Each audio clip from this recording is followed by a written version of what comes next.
Hai guys, aku terus mikir sampai kapan aku bisa membawa persembahan kepada Tuhan. Jadi guys, benar, ternyata sedekah itu menjadi cara juga untuk mendapat rezeki. Contoh bahkan Yakub aja sampai berjanji jika Tuhan menyertai dia, setiap hasil yang dapat itu sepersepuluh dari Tuhan. Jadi nggak misalnya wajib per bulan, tapi kalau memang orang dapat gaji bulanan bisa gitu per bulan. Misalnya ada gaji bulanan sepersepuluh dari gaji, baru nanti ada lagi penjualan. Misalnya aku menjual barang bekas Anda 10 euro. Nah, 1 euro untuk Tuhan. Jadi setiap apapun hasilnya 1%, 10% itu untuk Tuhan. Itulah yang persepuluhannya.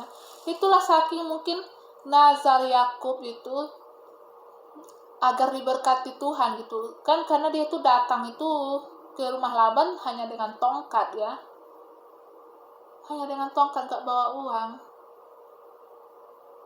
Ini benar-benar apapun yang dikerjakan itu harus sukses gitu, harus ada hasilnya, seperti itulah. Istilahnya itu nggak ada keraguan. Kalau misalnya gagal, coba lagi, nggak gitu. Pernah aku dengar konten video, bukan gitu prinsip orang beriman. Itu seperti judi jadinya. Enggak gitu. Makanya untuk pernikahan aku ini nggak gitu. Harus ada hasilnya. Kalau enggak, Tuhan yang marah gitu Dulu aku tuh serius menikah dengan Paul. Jadi kalau misalnya aku nggak jadi membuat anak dengan Paul, itu urusan lain. Apalagi Paul tuh punya alibi Huntington. Tapi waktu aku itu akan diperhitungkan Tuhan Jangan dulu, aku tuh nggak usah kecapekan aku Aku anggap olahraga. Orang ke gym, aku olahraganya mungkin membawa barang-barang gitu. Membawa barang-barang Paul atau mendampingi Paul. Bahkan juga mungkin adu jotos dengan Paul. Nah, itu aku anggap olahraga, walau sakit dan walau capek, berat. Capek. Tapi sekarang waktu ini milik Tuhan. Waktu yang aku sudah lewat itu milik Tuhan. Makanya Tuhan sampai bilang, gak boleh gitu Rini. Tuhan yang pemilih hidupmu Rini. Jangan kau sesali. Jadi memang enggak. Apalagi kalau misalnya aku di samping Paul saat ini, andai aku ke panti jompo, aku tidak merasa hitung-hitungan, udah berapa jam ini aku di samping Paul. Enggak gitu. Makanya aku tuh kalau mengunjungi Paul tuh bisa seharian penuh. Bukan bisa lagi, seharian penuh. Karena aku dari rumah itu dari sini, jam 6, bus jam 6 pagi. Sampai di sana itu menjelang jam 8 Karena ke Herlen aja hampir 1 jam naik bus. Baru dari Herlen ke Wert itu memang hanya 1 jaman doang.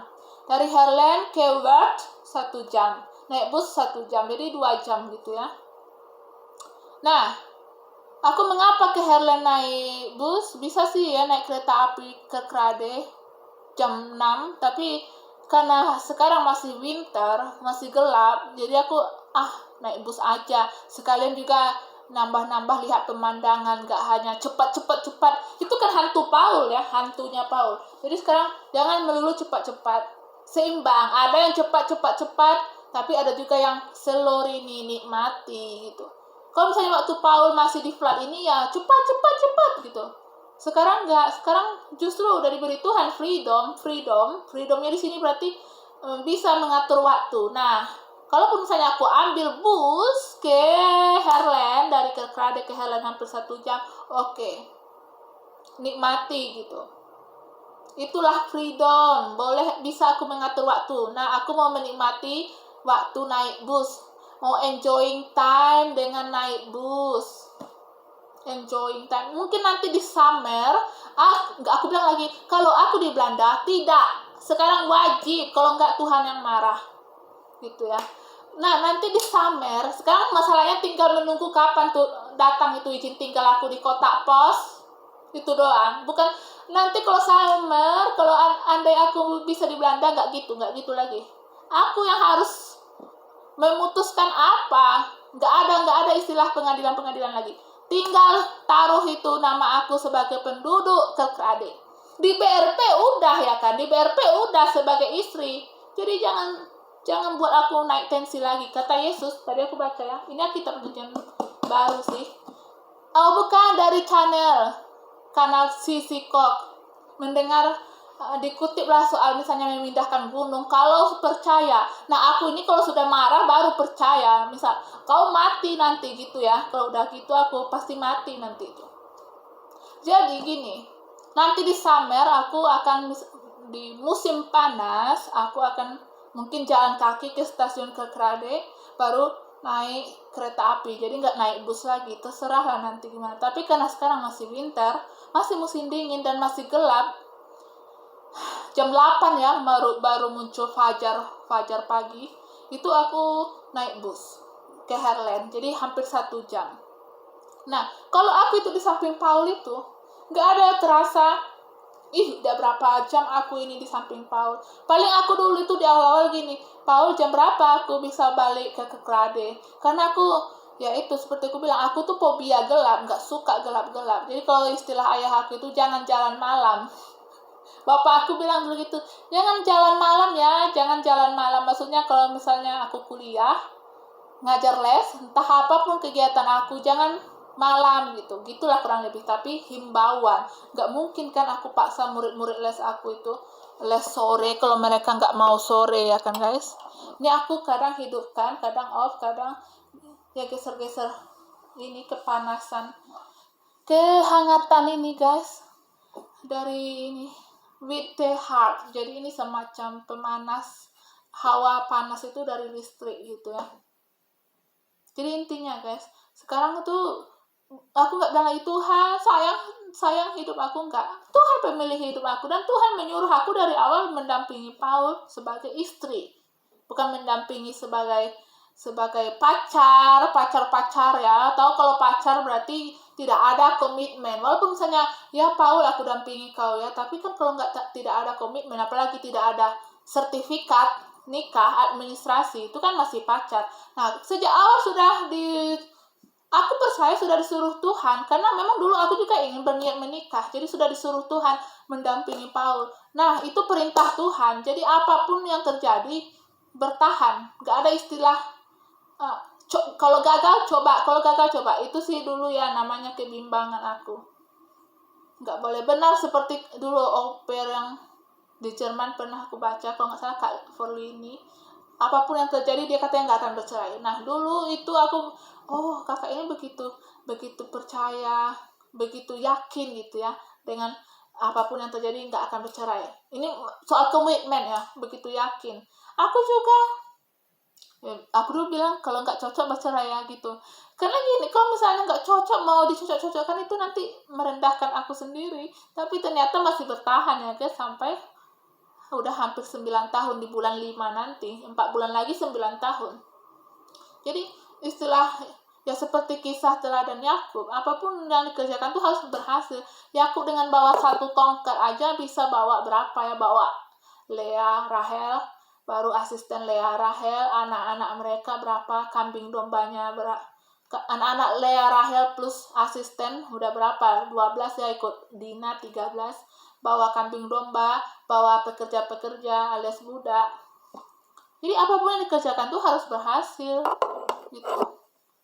Tidak ada istilah mundur, tidak ada istilah kalau gagal coba lagi, itu kasino. Jadi motivator ini mungkin karena sesuai pengalaman mereka ya, nggak tahu. Tapi kalau sekarang aku bilang ya guys, tidak ada istilah gagal. Bukan berarti memaksakan kehendak kita. Tapi kalau misalnya udah dari awal, contoh ya, misal misalnya motivator Mary Riana, itu kan memang karena dari awal juga sudah ada, dia berusaha. Jadi dia walaupun bilang kalau gagal bangkit lagi, waktu dia yang masa-masa kuliah membagi-bagikan brosur jasa keuangan gitu ya.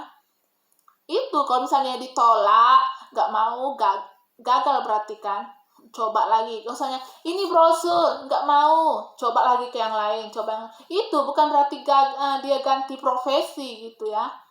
Nah sama misalnya aku, kalaupun misalnya gagal dulu izin tinggal, enggak, tetap di pernikahan ini gitu ya. Bukan berarti karena nggak jadi dapat izin tinggal, udahlah bye-bye Paul, kita bercerai. Enggak gitu. Walaupun dulu aku bilang bercerai karena KDRT ya guys. Jadi kalau KDRT itu aku langsung ngamuk-ngamuk. Kalau gininya gini gitu. Bercerai gitu. It will silent ya. It will silent gitu. Itu karena KDRT sih. Kalau baik-baik aja sih aku jarang bilang it will silent. Enggak. Kalau misalnya kami diam-diam aja atau misalnya enggak ada KDRT, enggak pernah lah sih aku bilang it will silent. Jadi karena KDRT sih. Nah intinya, ini nggak akan gagal. Walaupun misalnya orang mengira palsu cinta palsu, ya mungkin mereka memiliki pengalaman dengan cinta palsu gitu ya. Mereka nggak tahu mungkin cinta itu adalah compassion gitu.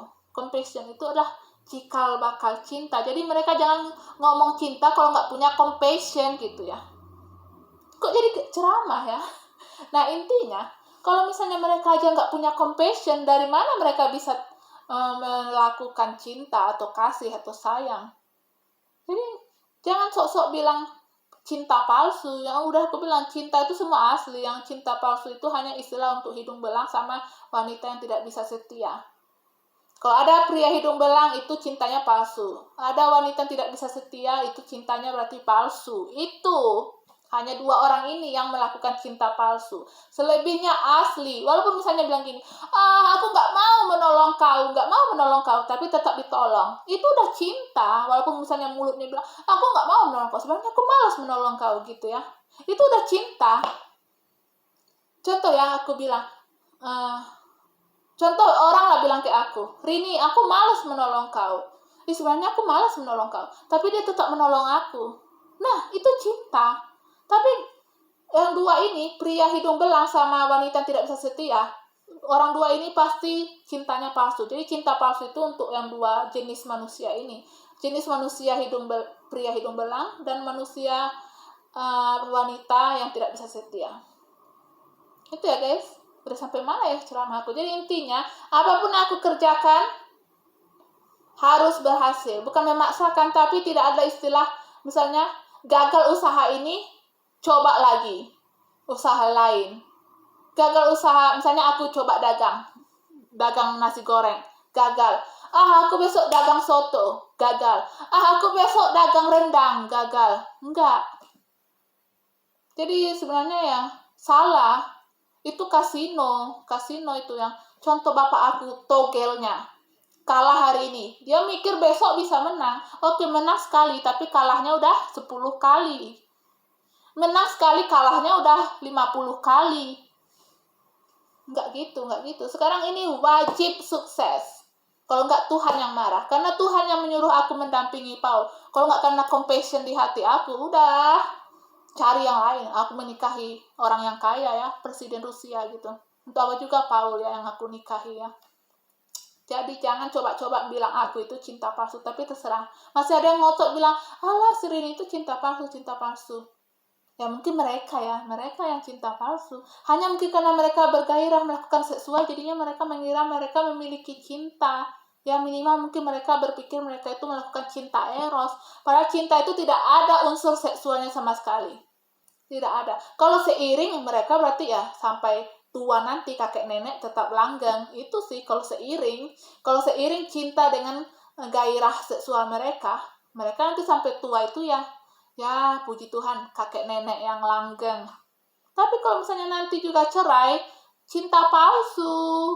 Wanita yang setia itu ya yang punya cinta, wanita yang punya cinta itu setia. Kalau misalnya dia dulu salah, kilaf, ya seperti kata orang, selingkuh itu pilihan, bukan kesalahan. Bye-bye.